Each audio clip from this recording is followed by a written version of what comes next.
A very good afternoon, everybody. Welcome to a special episode of Friday Drinks.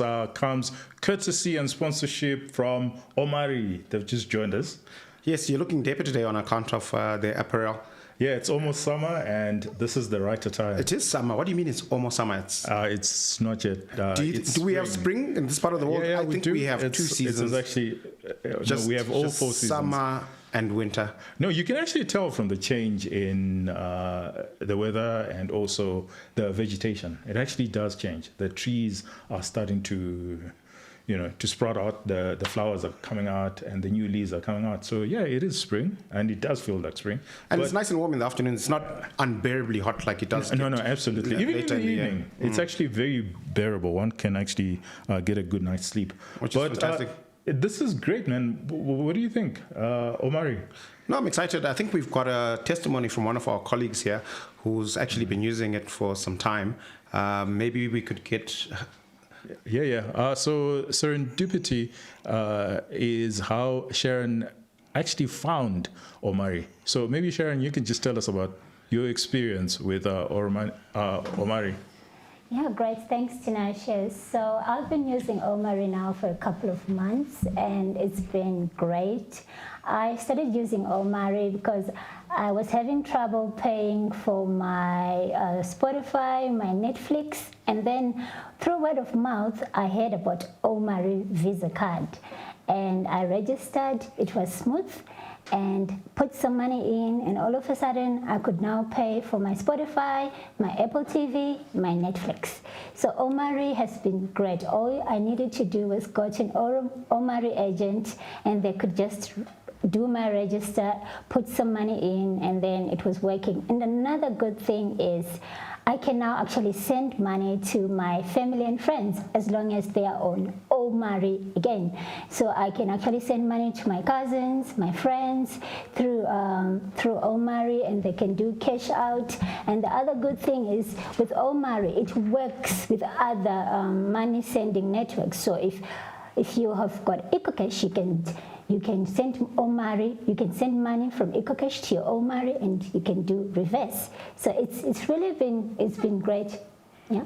Wow, fantastic. So I think I'm gonna sign up. But one thing, tell me something.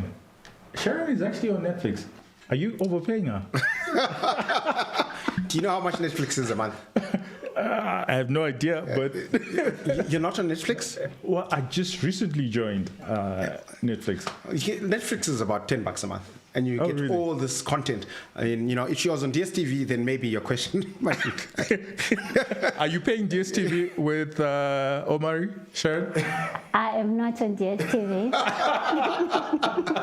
But, I was actually thinking about, the future of banking, the other day, and my suspicion is that the digital wallets are going to take over banking, and that's exactly what Omari is, because the legacy brick and mortar banks have a certain way of doing things. They're slow, and a product like Omari is a digital wallet. It's mobile first. It's a tech company fundamentally, and I think the user experience is just fundamentally different, just because of the way they are wired in terms of how they interact with the market. They care deeply about the user experience in the app. I mean, all the legacy banks have apps, but that's not their core business. Creating apps and with great user experiences. But the companies that start off as a digital wallet, that is their core competence, and I find that. Let's give them a like, let's follow them, and please share your experiences with Omari. The more pleasant, the better, and let's support them, because they surely are supporting us. So thank you very much to the team at Omari, and thank you very much to the guys behind the scenes that ensure that this happens, and that we actually can dress up Shumba and he can look a little bit dapper than normal. So you've got this bright, shiny beverage in front of you. This is yes. Another gift. Typical. Another gift from a good friend of the show, Ralph. He's another Shumba, although he's a Murambwi, and it's brilliant. Fruit cocktail, 100% fruit juice, and I'm looking forward to this. It's peach, apple, and other fruit, and I think it's the right sort of drink for this kind of weather, spring weather. And you? What are you having? Well, I was gonna, my little brother was gonna come through with a very interesting bottle from Joburg, but he then immediately traveled, and then I had to make a plan B, and I'm drinking this Bordeaux blend from Rupert and Rothschild. It's kind of akin to the way sometimes on a hot day you drink tea, and it fixes me, because red wine you drink it at room temperature. So this is not going to cool me down, but it's certainly going to refresh me. I suppose that's what's important. And Zia, where is he?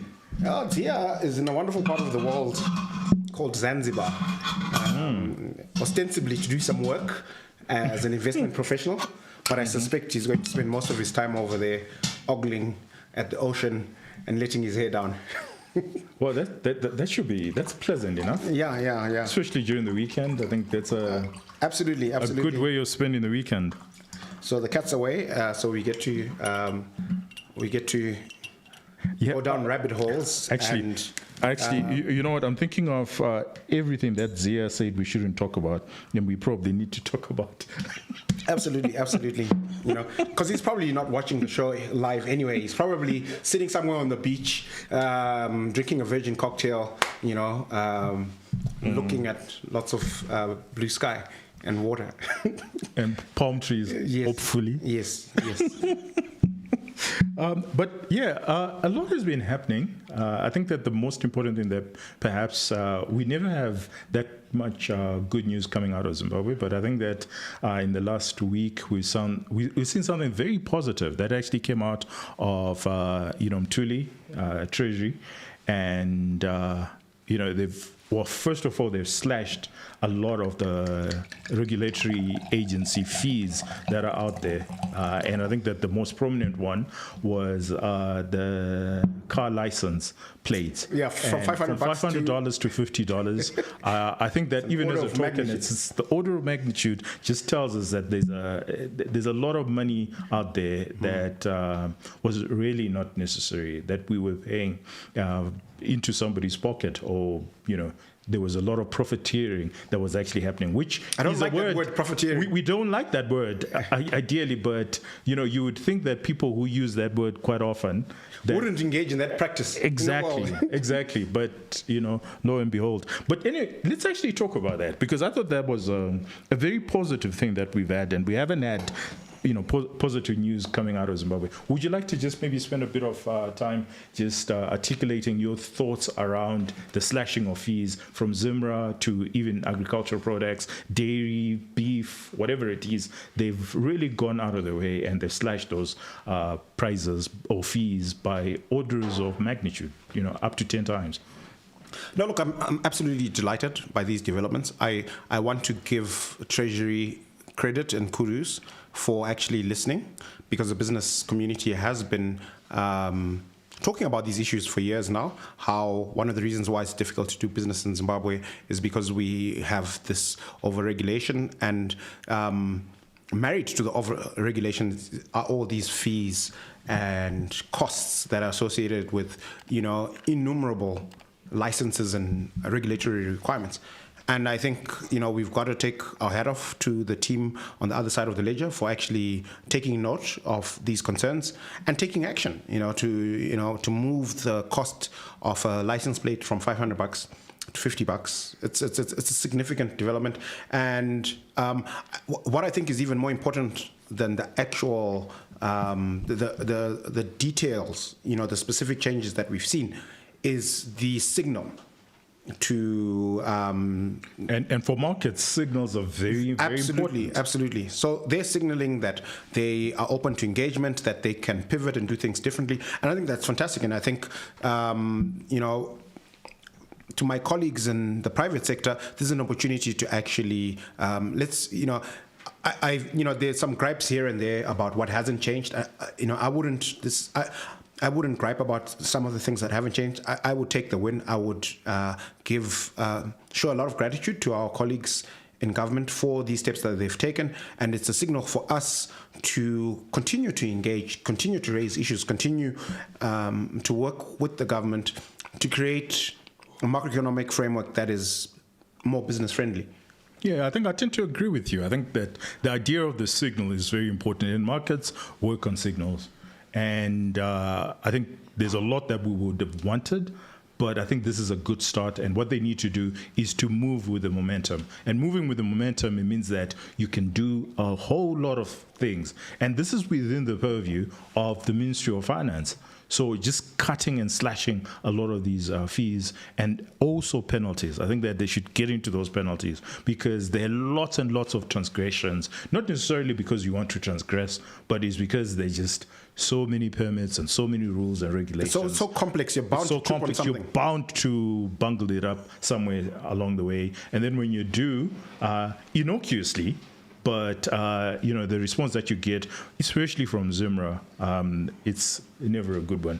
Yeah, and then the other thing that I'll add, to encourage Treasury to take this further, is that often when you think about revenues, the way to actually increase them in a material way is not to actually increase the percentages or increase or introduce new fees and line items. It's actually to create an environment in which business grows robustly. So whatever the VAT revenue is, year to date, if we were doing double the business, that VAT revenue would double. Whatever the payroll taxes were, if the salaries and wages being paid in the private sector doubled because they were doing so well and they were hiring and growing, then the state would collect significantly more payroll revenue.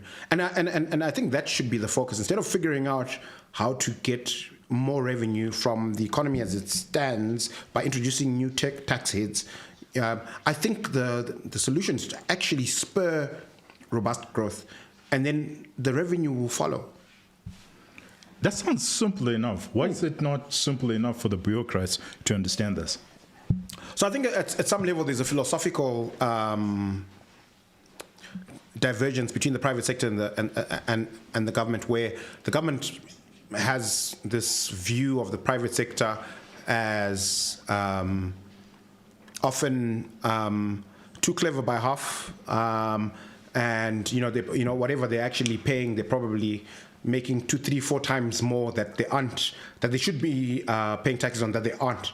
So maybe they should, the existing tax heads should go up. I think it's a function of mistrust, and I think over the last few years, some of that mistrust has been dealt with. I think there's a lot more engagement between the private sector and government, and I think we need to see more of that. And if we bridge that gap in terms of trust, and we can have honest conversations about what changes will actually bring more revenue into state coffers, maybe we might see policy pivot in that direction. Yeah, I think that there's one thing that a lot of our authorities don't understand, which is the cost of complying. And I think that there's a famous economist that looked at it from, theoretical and empirical way, which was the Laffer curve. So the economist was Laffer, and he looked at some point, if the cost of complying is just too much, people just don't comply, and they're ready to face the music. And this is one thing that our government often forgets. They think that because you've put a fee and you've put a rate, that people will pay it and they will comply.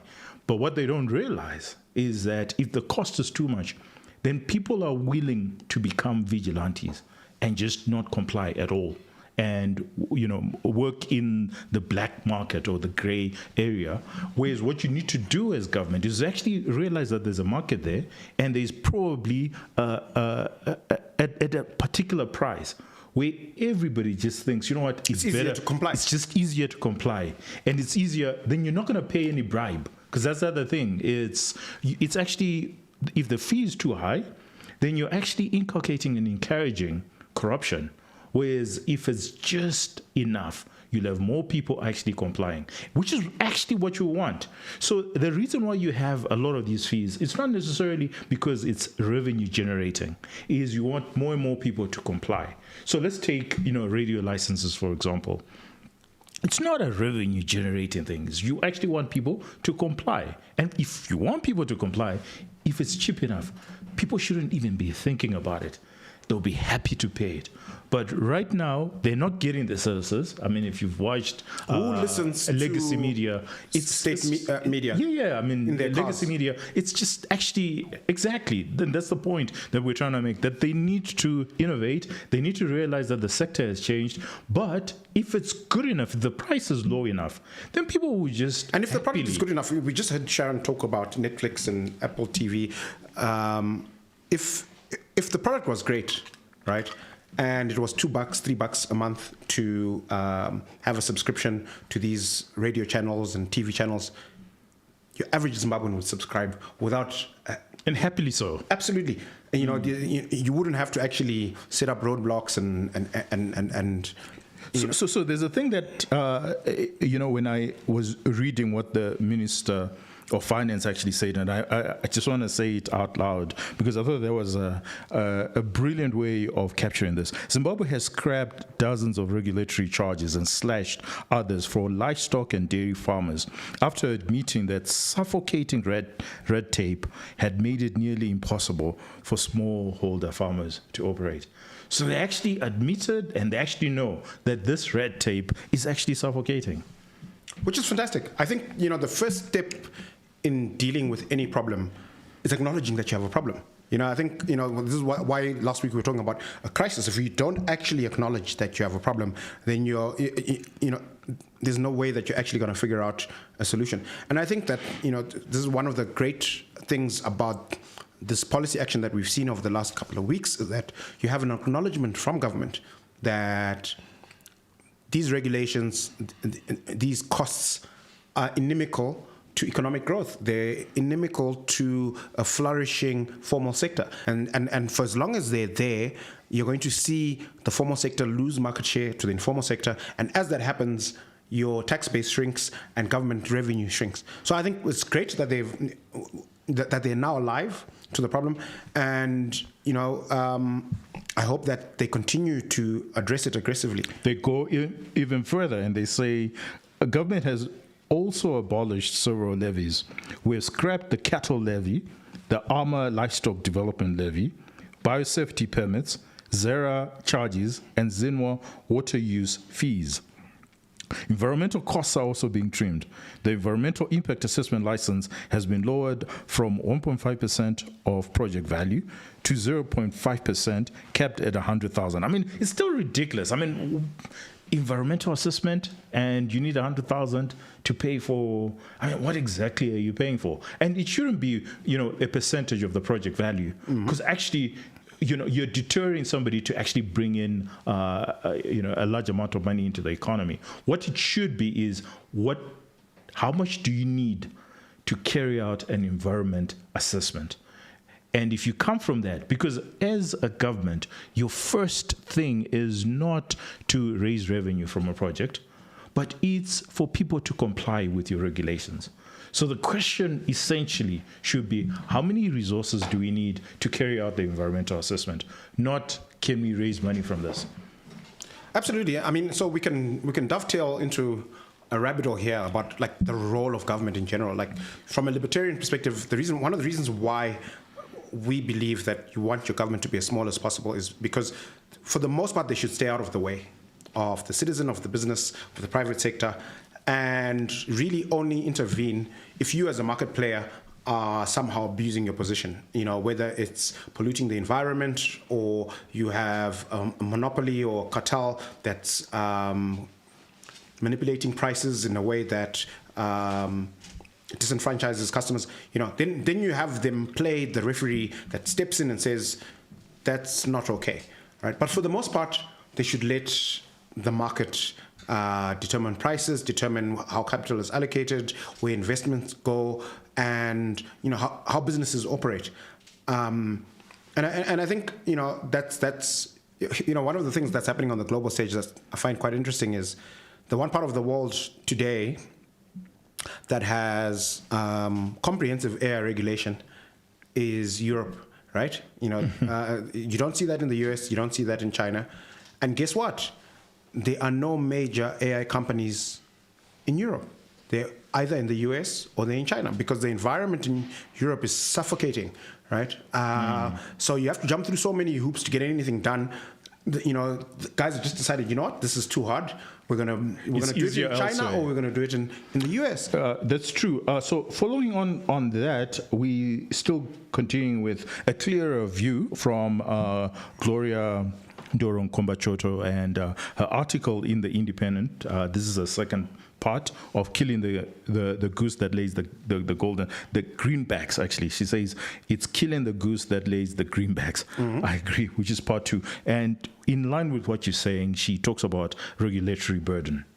Absolutely. That there is a point at which the regulatory burden, then people are just not going to comply.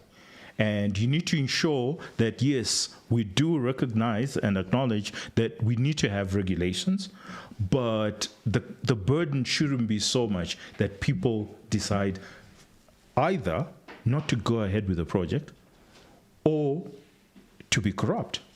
Agreed. So I think that government needs to come from that perspective. From a philosophical perspective, I tend to agree with you that they need to have the view that let the markets be.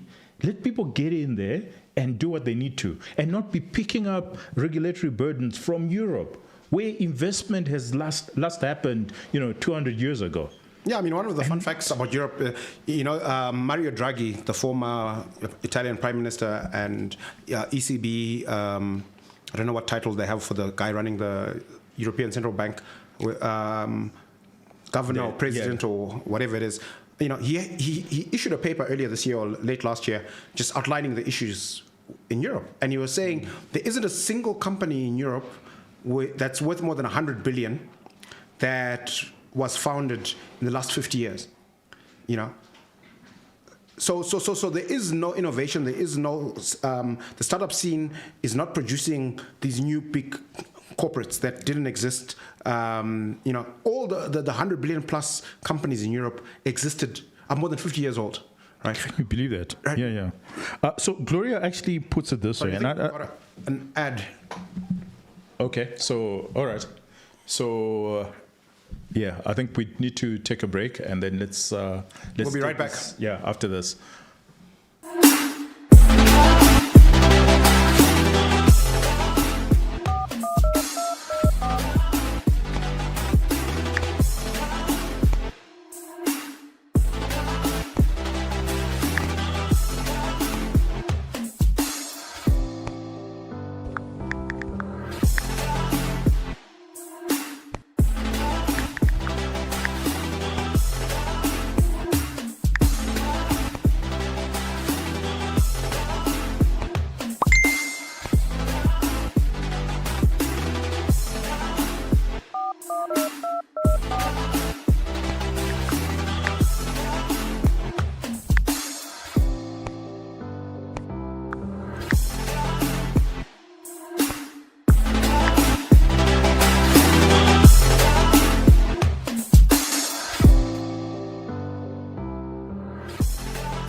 Thank you very much for joining us. I think we're still continuing with our congratulatory message to government for actually doing the right thing. But, we're just talking about regulation and the philosophical understanding of regulation. And I was just picking up something that Gloria picked up on in a second article on regulation. And this is what she says about regulatory burden. And she says when the regulatory intensity exceeds the marginal benefit provided by the oversight, companies faced with higher regulatory friction adjust by reallocating resources to compliance rather than value creation, including a misallocation of capital and labor. That is what we're really talking about. Absolutely. That, because at the end of the day, what is economics? It's really about scarcity and competing needs. And the scarcity has to do with capital. Capital is scarce. And when you're in business, what you're trying to do is to allocate your resources. So if the regulatory burden becomes so much, especially for big companies, then it means that all your resources are now tied towards compliance. And then at some point, it actually then starts making sense not to comply. Where you're like, you know what, if we get closed, if they wake up tomorrow and they want to close us, you know what, I think it's fair enough. Yeah, and that's the attitude that is dominant in the informal sector. I think that if the formal sector was functioning ideally, right? So in other parts of the world, if you set up a business and you open a bank account and you start banking your revenue, without you even thinking about getting a loan, an aggressive banking institution is going to knock on your door and say, hey, what are your constraints? Do you need credit? What's stopping you from setting up in other parts of the country? We're here to support you. We can provide you with debt funding, right? And because business people talk, everybody would want to be in that framework where the moment you start operating and start growing your business, the banks are knocking on your door and they want to help you with funding and capital. Now, in Zim, that's not true, right?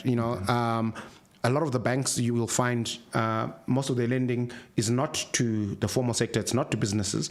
And so there's no benefit if you're in the informal sector of banking and having a relationship with, financial institutions.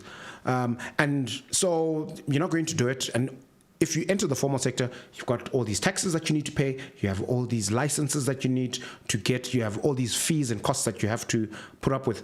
So that's one of the reasons why the informal sector in Zimbabwe is so big, because it's so hard to succeed in the formal sector. Well, and you also have big companies now that are informalizing. So it's not necessarily true that it's the small companies that are, in the informal sector. You now have big organizations that are saying, well, I think it's better for us to just informalize, because a lot of our income is now going to government. Informal sector, yeah. It's not going to government. I mean, literally, the government is camping here, and that's all they're doing. They're leeching off our earnings. Maybe we're better off just informalizing all our activities. And we've seen that in the banking sector, where a lot of the banks are now banking either, in their cash boxes or offshore in Zambia, and further out in the UK, in the US, wherever they can stash their money away, because they're afraid of regulation. So I think that it's a good thing what Mtuli is doing, but we want to see more of it. Now, coming closer to home, because I think this is something that's closer to you guys as the capital market players. What should we have? What do we need to do as far as the capital markets is concerned to unleash those bulls and bears? Look, I think the biggest albatross around the neck of the capital markets is exchange control.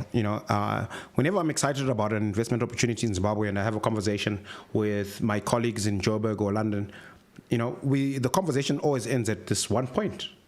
Okay, you want me to wire $10 million into Zim, convert it into ZIG at this formal rate, and buy one of these stocks on the ZSE? Can you guarantee that if I'm up 50% or 100%, whatever it is, and I sell, I'll be able to ship the money out? And I can't say with high conviction that will be the case. There are lots of businesses that have struggled to... Well, okay, what about the local players? Or what about a local investor who already has Zim dollars or has US dollars and can invest on VVAX? So let's give very concrete examples of what government can do tomorrow that just unleashes the market, that will unleash the market, primarily because of the hurdles that we already have, whether it's trading or capital gains. What is it?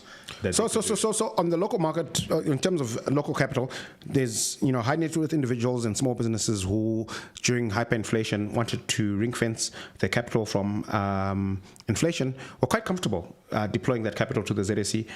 And then what happened? Two of the stocks that they favored, Old Mutual and PPC, were not only suspended. They've been suspended since. You literally can't move them because they were fungible. So I mean, being suspended is bad enough. It means they can't trade in Zimbabwe. But they were also fungible, which meant that you could move your shares held here in Zimbabwe to a foreign market like the Johannesburg Stock Exchange or the London Stock Exchange and sell and realize value there. So now you can't do that either. So basically, if you own $100,000 worth of Old Mutual, that's trapped capital, right? You can't use it to do anything. And if you've had an experience like that, where you made an investment in good faith, and for years now, that investment is dead, it doesn't matter what assurances you get from the authorities. It doesn't matter, that they make the case that going forward things will be different. The reality is there's $400 million worth of trapped capital in Old Mutual and PPC.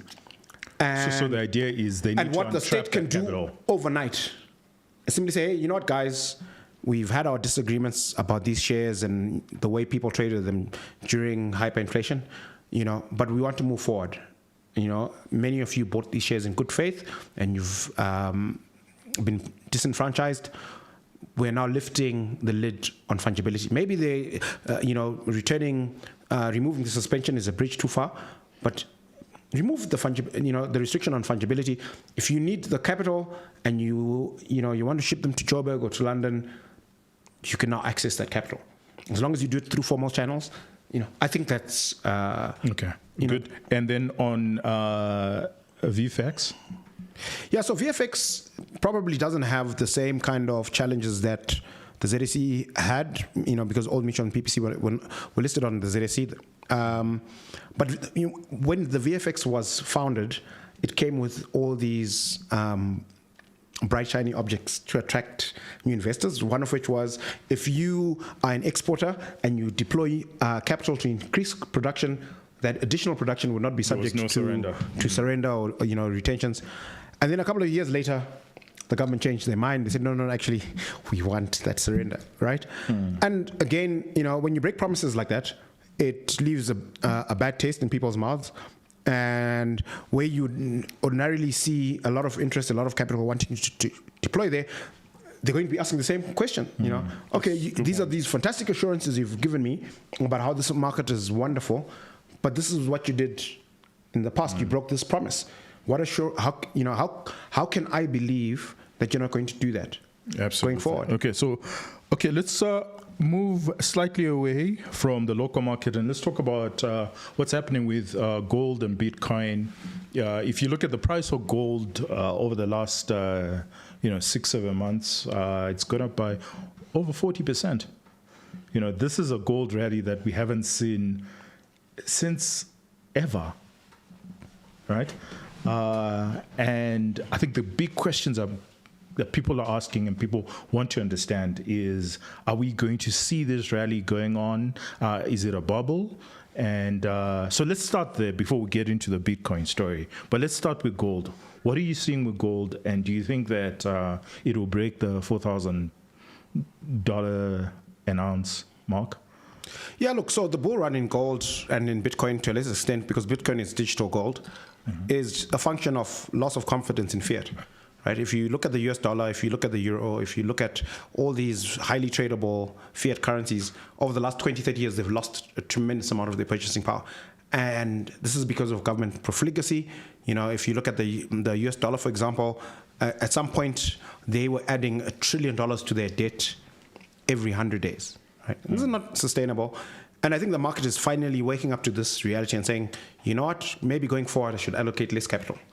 The irony, or something I really want to get your mind around, and principally because this is a philosophical question, is the people who are actually buying gold are central banks, and they're the ones who have decapitated and devalued the fiat. So it's the same people who've devalued fiat who are now buying gold. So funny enough, so the US doesn't really have a lot of foreign reserves because they're the world's reserve currency. So they hold gold. They don't really hold a lot in terms of other currencies. So when it comes to foreign currency reserves, you're really talking about everyone else outside of and America. They haven't actually reduced meaningfully their holding in US dollars. Funny enough, what they've done is they've reduced their holding in things like the euro, and they've replaced that with gold. In sovereign debt. I think they've reduced their holdings in treasuries, and they're holding more and more gold. But principally, they're the problems. They're the ones who've caused this. Well, I don't think it's just them. I think principally, it's printing money, right? So they're all these big mutual funds, BlackRock, Fidelity, that manage trillions of dollars, and quite a lot of that is in fixed income, and they've been buying more gold, right? No, we'll get into that. Yeah. But we're saying why the irony, or we really want to center around the irony of central banks buying gold when it's the same central banks that devalued currencies around the world. Yeah, look, I mean, fate loves irony. It's just the way the world works. It's kind of like from a Zimbabwean maybe perspective. This is where we need to laugh. It's like from a Zimbabwean perspective. If you remember, we introduced a local currency, and as far as the government was concerned, this was the future currency. We were moving towards monocurrency. But if you earn taxable income in US dollars, they're not interested in being paid in local currency. They want to see hard currency, right? But they're champions of the local currency. So they're literally creating the local currency. Right, there's a dissonance there, right? Like so. You guys are saying we are preparing for monocurrency. You're champions of local currency, but if I have some income in US dollars, you don't want me to pay you in local currency. even though the exchange rate is supposedly willing buyer, willing seller, and it's supposedly fungible. No. If I make a bunch of US dollars that are taxable, they want their tax in US dollars. They don't want to see crazy. So in line with that, because I think that what gold is telling us is that maybe the market has now realized or come to terms with just the hypocrisy or the uncertainty and the political risk that's sitting with governments and with politicians. People no longer trust the politicians, and they're thinking, you know what? Oh, well, maybe people is a bit too far, but investors are now saying that, you know what, these politicians, this is what they say, and you've given a very good example locally, but also internationally, that people are worried about the level of deficits, they're worried about the level of regulations, they're worried about the sustainability of debt right across the world, and they've gone back to old currency, the oldest money that we know that has survived the last 5,000 years, and that is gold. Yeah, gold. People understand the scarcity of gold. But do you know the other reason, and this is where I want us to really understand, because we want our audience to also understand and to appreciate, is part of the reason why when we delinked and we introduced fiat in August of 71, besides the war in Vietnam and funding the war in Vietnam. Well, Nixon was prefigured and he couldn't sustain it. He just made formal what was already happening. It had been happening for about 20 years. So, to be fair to Nixon, this wasn't his problem. This problem had been brewing for longer than him. But the more important question that I wanted to pose, or that I wanted us to just analyze really from a philosophical perspective, because then it then helps us understand where gold is going to go to. And the point I wanted to make was, part of it was to make gold holding illegal. So the thing is, it wasn't just enough for government to say that we've delinked currency to gold, but then they made holding of gold by individuals illegal. And so the only you're people forced to transact in fiat. You're now forced to transact in fiat. I mean, that's the success of fiat, was essentially making the holding of gold illegal. Whereas over time, what has happened with, and regulations and things like that, is they've now allowed individuals to hold gold, perhaps not directly. And even in Zimbabwe, you know that it's prohibited for you to actually, as an individual, to hold gold. So you have to hold a financial instrument that holds the gold. That holds the gold. And that is the story right around the world. So what I want to hear and your thoughts on is, do you see a scenario where governments around the world will then realize that the increase in gold price means that they cannot fund their deficits anymore, and they're at a jeopardy, and their best way of getting around this paradox is to ban the holding of gold, or to limit the holding of gold right across the world? So it's actually very interesting, like if you think about it philosophically and also in the context of what we're seeing happening around the globe today. So if you look at the Trump administration, for example, got a lot of people from the private sector who, and if you look at the attitude of the Biden administration, it's very much in line with what you're saying. they didn't like crypto, and they wanted to strengthen the position of fiat. They wanted to introduce a digital US dollar that would be compulsory for the banking sector. And the Trump administration has moved away from that. And he said, hey, you know what, guys, if you want to transact in crypto, hold crypto, more power to you. And they also understand that the debt levels are unsustainable and the deficit levels are unsustainable. And they're looking at cutting government spending. It's questionable how successful they've been with that, but they're certainly not trying to entrench the dominance of fiat the way we've seen previously. So that's what the Americans are doing. The Europeans, they seem quite adamant on backing up the ECB. They were talking about introducing a digital currency, a digital version of the ECB. They're not excited about crypto, and they're certainly not excited about individuals holding gold in their personal capacity and trading it amongst themselves. So we're running a live, A/B experiment, as it were. So you've got, the US moving in one direction in terms of just reducing the importance of fiat and empowering its citizens to hold alternatives. And you've got pretty much the rest of the world, because the Chinese are also very... But they've got that's tough for exchange now. control. My big worry is for now. Once these governments realize that actually what's happening with the price of gold is that people are moving away from sovereign, not just, but from debt, holding debt. Because eventually the Chinese will realize that nobody wants to hold their treasuries because they're holding gold. So the only way they can get around it is using the law to limit how much gold you can hold. And we've seen this also with crypto and everything that you said. So my view is, I think that's the danger as far as gold is concerned. And I think that's why a lot of people are piling on as far as gold is concerned, because I think they know and they understand that this is how politicians will react and act. Because when you look at euro bonds and the yields on euro government, at some point, it's not sustainable to be paying interest rates that are high like that. And for economies that are not growing. So eventually what they will do is they will force, and we've seen it in Zimbabwe. Zimbabwe is the running case study of all this, is the government itself will now direct capital allocators to what exactly to do. So your pension funds will now be directed, especially in the UK and in Europe. I think that they will redirect and they'll just say, you know what, 30% of your portfolio has to be sovereign debt, because this is not sustainable. So I think that part of the rally in gold is primarily driven by, hey, there's a window that we have where we can hold as much gold as we can in our portfolios. We are far better off doing that in the long run. Absolutely. Because we don't know when government is going to switch. And people in the know that governments will switch, because every government eventually, there's a running theory in economic theory that the reason why you create sovereign debt is because you can inflate it away.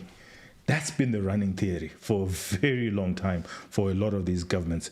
Yeah, but they're all poor students of history if they believe that, because if you look at what happened to Rome, more than 2,000 years ago, how it declined and fell. But you know the Keynesian credo, in the long run we're all dead.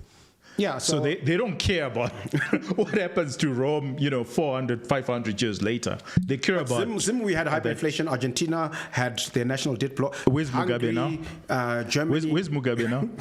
Well, he's no longer with us. So when he was doing whatever he was doing, he was like, you know what? You guys will deal with that issue. We've seen it with our TBs, 2040 TBs. Who's in government right now is going to be around in 2040? Well, I don't know. We need to ask an actually. Right. But so they're worried about the immediacy. What's immediately in front of them? So if they can come up with a law that says that limits the amount of gold that you can hold, so that part of your portfolio is in sovereign debt, I think that is part of the reason why there's a rally in gold. Because that also explains why a lot of free capital in Zimbabwe, right? So when I talk about free capital, I'm talking about the money that is banked currently in the National Mattress Bank, right? People who have decided they are not going to keep their money in the formal banking sector, precisely because of these risks, right? Yeah. And, so at a certain ticket size, they're going to ship the money out. They're going to hold gold offshore. They're going to hold, equities of other assets offshore. But they're certainly not going to keep their money in the formal sector. Certainly not in I think we've just regulated banks. We've just exported that theory to the international markets. Let's now come to Bitcoin. We've seen a steep, accelerated rise of Bitcoin over the last 10 years. Especially so in the last 3 years or so, but it's slowing down. If you look at the ratio between Bitcoin and gold, this was high, but we've seen that ratio coming down, primarily because the rate of change or the rate of increase, as far as Bitcoin is concerned, has been slower than the rate in gold, which means that people are holding more gold than they are with Bitcoin. But let's get into that in the next segment. After the break, yeah. After the break. Cool. Cheers.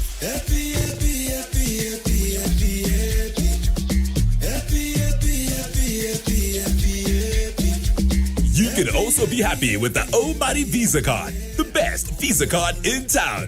Get your Omari Visa card today by sending hi on the WhatsApp number 0787 707 707 now. Get the Omari Visa card to shop online, swipe anywhere, and withdraw cash at any ATM in the world today.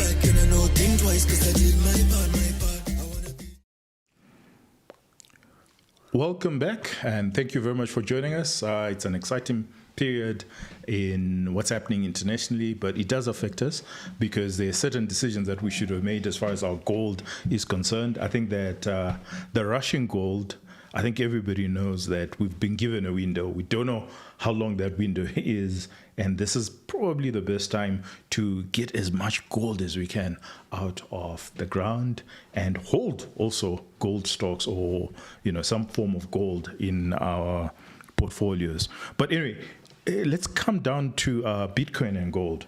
Just the increase. When I look at the rate of increase between Bitcoin and gold, for the longest, Bitcoin, the rate of increase in Bitcoin was, maybe twice whatever the price of gold was. And that has slowed down, at least the rate of growth. So Bitcoin is still rising at a price. So if we say over the last 12 months, 52 weeks, I would say that Bitcoin has gone up by about maybe 100%, and gold has gone up by about maybe 50%. It never used to be like that. It used to be like maybe 300% to 50%. So why is it we haven't seen the rally in Bitcoin as we would have expected? Yeah, look, it's very difficult to make sense of short-term movements in Bitcoin. Because Bitcoin really, it's, at one level, it's a club of believers, right? It's like gold bugs, right? They're people who believe in gold. And if the amount of capital that they have to allocate increases, or they manage to recruit more believers with capital, then that capital is deployed in gold, and you see gold rally. And I think what is, just from the sense that I have from the media that I consume, the universe of people who are talking about Bitcoin, who are thinking about Bitcoin, and who are becoming believers in Bitcoin has grown significantly. So a lot of very conservative institutions like national treasuries and central banks who would, if you had a conversation with them 5-10 years ago, tell you, no, geez, get out of here if you're talking about Bitcoin.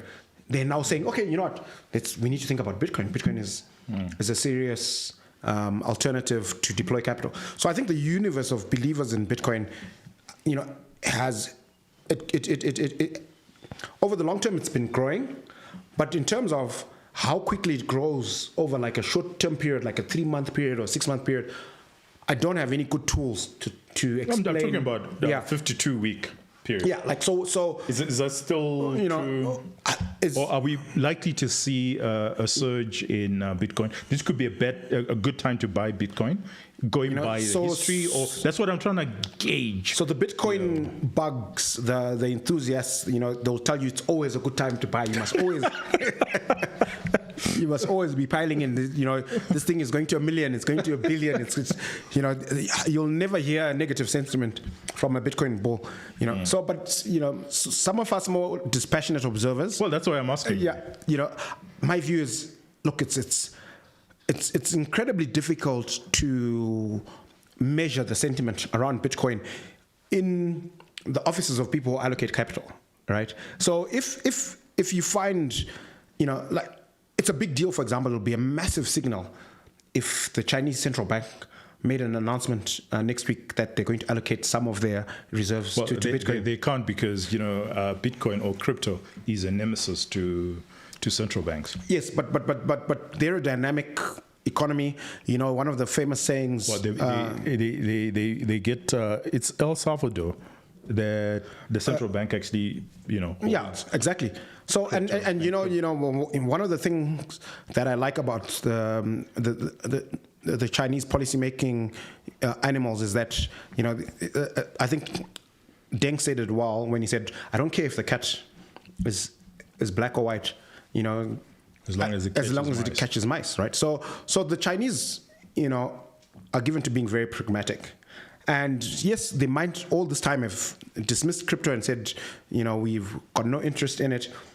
But it's conceivable, right? There's a non-zero probability that we'll wake up one day and they've changed their minds about crypto and they want to allocate some capital to crypto. Now, if that were to happen, that would be a very strong bullish signal. I mean, I wouldn't be surprised if the price of Bitcoin moved up, 30, 40, 50% on that news. But can I predict when such events will happen? It's kind of like just this week we had this, I think Larry Ellison was briefly the world's richest man. He had an earnings call and the share price went up 30, 40%, right? And could you have predicted that was going to happen in advance without insider information? Without insider information, you couldn't. But he makes this announcement, and the market is like, "What?" And the stock just goes through the roof.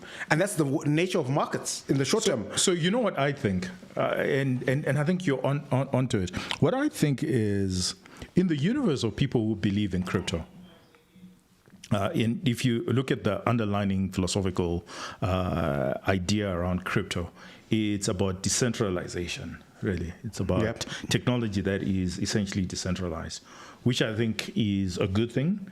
But when you look at AI and you sort of ask yourself, okay, what is it competing against? It's competing against AI.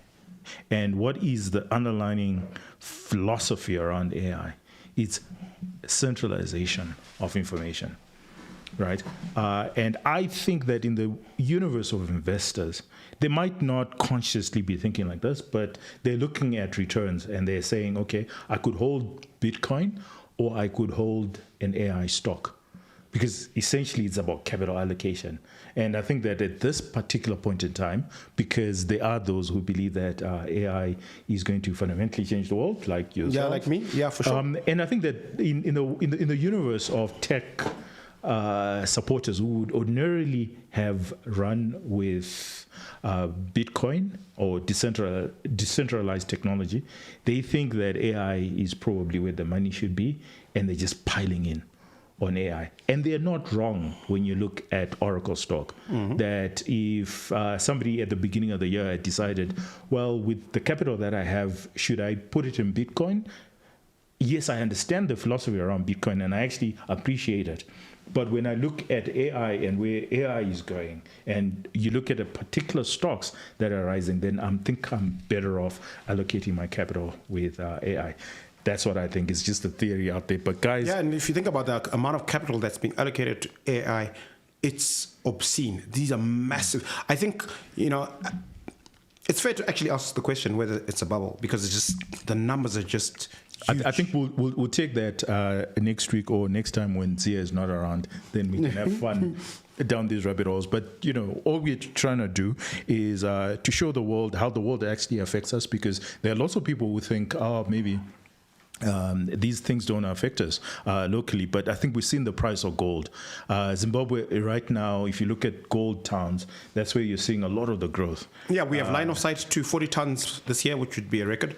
And but you can see it's it in the just not consumption. enough. Yeah. It's just not enough. We need to do, double that. And this is the perfect time for us to do so. And what we're saying is investors around the world are rushing into gold primarily because they don't know what's going. There's a level of uncertainty with how the politics is going to play out in the next 2-3 years. So everybody's just piling on. And what we need to do, because everybody's piling on, is to produce tons of this as quickly as possible.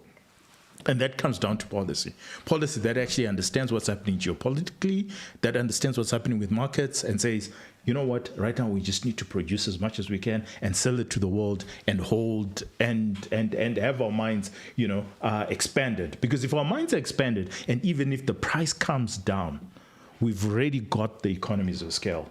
We're still producing. So actually, there's a teachable moment in our history over the last 15 years, which I think is applicable to gold. In 2010, platinum prices were fantastic. The major platinum mines in Zimbabwe were looking to invest billions to expand their operations. And then in our infinite wisdom, what did we do as a country? We doubled down on indigenization. We insisted that these businesses need to be 51% owned by previously disadvantaged individuals. Because we thought platinum prices would always go up. And crazy. Effectively, what this did is it just made all of these mining houses press pause on that expansion. They could have brought in billions, right? And it just didn't happen. And if that money had poured into Zimbabwe, our annual production, because right now we are circa 500,000 ounces a year, we could potentially be doing millions. Right? Our export receipts would be completely different. We would be a much richer country. But we missed that opportunity, and the long-term outlook of platinum is not as exciting as it was in 2010. True. And I think, good points there. So gold is at all-time highs here. There are murmurs of it going to 4,000. Yeah, okay, that could pan out, right? Gold could go to 4,000 or 4,500, or this could be the highest it trades at in years. We must take advantage of all the excitement and euphoria around gold and make it easy for the major gold mining houses to expand, to deploy capital. In fact, that none of the major gold houses are in Zimbabwe, right? So our biggest gold mines, the ones that are listed, Caledonia, Kavango, they are not on the global stage. They're not considered majors. In Tanzania, they're putting in $1 billion, right? So you want to attract a Barrick Gold, right? These are companies that can deploy multiples of $1 billion, right, on mining projects with 20, 30-year useful lives, right? And we are not seeing that. This is the time to attract that capital. Absolutely. And to sell, and you're not selling the price. You're selling Zimbabwe as an investment destination. And you say to Barrick Gold, come in, do what you need to do. We're happy. We're not going to be in your way. We're going to make it as easy as possible for you to get it done. What do you need? That's the conversation we should be having. That's the conversation. Because the other thing, if I were Mtuli or anyone in Treasury, that I would be warning the mining industry is this: if we're just purely relying on price and not on production, then it's equivalent to a sugar high. Because a lot of people who are earning this money, they're not investing in production. It means that they're spending it. And the thing with the sugar high... That's true for all the Korokozas. Exactly. And the thing with the sugar high is it doesn't last forever. Absolutely. And the problem that you will have is when the price comes down, it will actually cause a serious slump, a serious depression in our economies. And we've seen this with gold in the 80s, when gold prices slumped. Well, we saw it a few months ago with platinum, when the major platinum mines in Zimbabwe had to retrench. Were retrenching, and right? Even with lithium. Thankfully the platinum price has bounced back. It's close to a 10-year high now. But the moral of what you're saying is that we, as a resource-rich country, will always be price takers when it comes to commodities. We don't set the price of gold. We don't set the price of platinum or any of these minerals. The market is much bigger than us, and we are price takers. The only thing that we can control is our production and our production costs. So when there's an opportunity, when there's euphoria and excitement, and people want to deploy capital into our country, we must welcome them with open arms. We must make it as easy as possible. Give them as many concessions as possible. That's exactly what China did. In the 90s, as far as manufacturing is concerned, they just gave as many concessions as possible to the American companies to come in and invest. Once they are in, then what you're looking at is greater employment, greater investment, and that is what will change our society. And if you think about it from a geopolitical perspective, we are at a point in history today with the Trump administration where you have a potential counterparty that's not going to be sanctimonious and moralize and lecture us about how we should run the country. It's the best time to be. But we need to move on because we are actually running out of time. Oh, and dear. I know we've got tons to discuss, but let's get back to our favorite topic, which is Econet, because Econet actually introduced new bundles. I think that with the fiasco around SmartBiz, what they've actually done is introduce new products. So let's talk about that and what you think that Econet, could they have done this better? So, by the way, they have agreed to actually come on the show. So I think that we will have one representative of Econet in the future, and we should have a barrage of questions because people think that we're in their pockets. And, what they actually don't realize is we're here to represent the market, and we tend obviously to be on the side of business because that's really why we are free marketers, free market enthusiasts. Is we want to see competition and we want to see business because we understand what it means to invest. And right now, a lot of the capital allocation, the only person who's actually doing so is Econet, because you can look at Net1, and we do sympathize with Net1, we do sympathize with Telecel, but they haven't invested in the infrastructure. Speak for yourself. Well, I'm sure they've asked and they've gone out there and looked for an international partner, but every time this thing gets to cabinet has other views. That's why they my view, took over Telecel. So just to be clear, my view on when it comes to Telecel. Wait. Let's actually lay it out because we're not here to discuss Telecel and Net1. But the point that we're trying to make is Econet is the only local company outside of Insco that has invested over $1 billion, and they need to have a return on equity, a return on investment that ensures that they continuously invest. Now, the SmartBiz issue, that was it could have been handled in a better way, granted.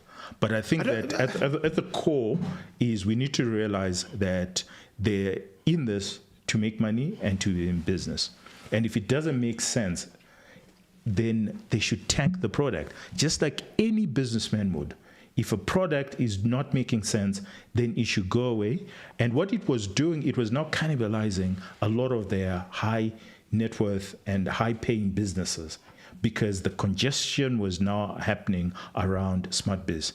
So I think that they made the right call. What they've introduced is something that is actually good for the market, and it's in line with the risk and the environment that we're in. That is what we need to acknowledge. But you can go ahead. So I'll push back a little bit. I wouldn't characterize it as a fiasco. I think they made a good faith product introduction with SmartBiz. And what their failure was to anticipate how many bad actors there are in the market. I think, that's the right kind of, you want to err on the side of good faith. That I'm going to introduce a product into the market because my customers, 99% of them are also good faith actors. So I think they erred on the right side. But what it turned out is that, there are a few really bad actors out there who consumed much more bandwidth than any reasonable consumer would, right? They basically wanted, in fact, what these bad actors were doing, to put it into perspective, is they basically wanted to set up rival businesses to SmartBiz using SmartBiz bandwidth. That's what they were doing, right?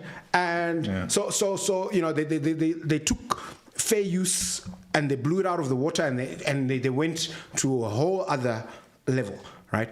And so Econet had to respond. They're not in the business of losing money, right? And, precisely. And if this tiny minority of really bad actors, they're not going to let a tiny minority of really bad actors destroy the entire business. So you have to respond, you have to react. And yes, look, some people, because this issue has some nuance and technicalities that are not easily accessible to a layman who doesn't actually do a little bit of homework to understand what happened. So I can understand the frustration. If you weren't doing anything wrong and you are one of the good faith SmartBiz customers, right? And then you wake up one day and you're told, hey, actually, we're throttling your bandwidth, we're capping it. I can understand why you'd be frustrated because you didn't do anything wrong. Why are you being punished? And so it's one of those unintended consequences when you have to take corrective action in the face of an assault from these particularly bad actors. And so, I understand the frustration of a lot of people out there in the market, the vast majority of whom didn't do anything wrong. But, and it's important to say that. Yeah, but they then suffered from the throttling, they then suffered from the capping. And obviously it's frustrating for them that there's this new product that's replacing something that they were quite happy with in the first days. But, when I look at it as an analyst, it's business. It is business at the end of the day. You've got to do, your product certainly can't be loss-making, otherwise you're going bankrupt. And you've got to put products in the market that are sustainable, and ensure that your high-paying customers are actually surviving and they're okay, and they're not being affected by the introduction of this new product. Exactly. So look, I think it's unfortunate that there's it's left a lot of people out there who acted in good faith quite frustrated and feeling like they were hard done. But my sense is that Econet is not the bad actor here for sure. There's just a tiny minority of their customers who thought they could compete with SmartBiz. Set up their own broadband businesses basically. with Econet with Econet broadband that they are getting at an individual's price to sell to more than just the neighborhood. I saw an interesting analogy somewhere on X where someone was saying, like if you've got a prolific borehole at your house, right? And it turns out this. No, that was Zia. Oh, that was Zia. Yeah, exactly. But go ahead with the example. And everybody, all your neighbors are struggling to hit water, right, when they've surveyed and drilled, right? And you're magnanimous. You're like, hey, you know what? This is a community of good, decent people. And it turns out that I'm the lucky one who's hit a vein of, quite a bit of water. Guys, I'm going to put a tap outside my house. To the extent that you need water, feel free to help yourselves. And then one of your neighbors decides, hey, you know what? Business idea. I'm going to bring a Bowser to that tap and, and fill up 10 times a day so I can sell. So you can resell elsewhere. All right. On that note, ladies and gentlemen, thank you very much for joining us. Thank you very much to Omari. This is fantastic. Thank you very much for joining the tribe. To everybody, please continue to like, continue to subscribe, continue to share. That's how the tribe grows. And we have lots and lots of exciting things in store. Yes, so it turns out Zia's not the only one who's going to be traveling going forward. So we have, we're not at liberty to discuss it at this stage, but for our audience in the diaspora, we will be announcing some exciting things for you in the near future. Yeah, exciting. Thank you very much, and have yourself a wonderful day and a wonderful weekend. Cheers.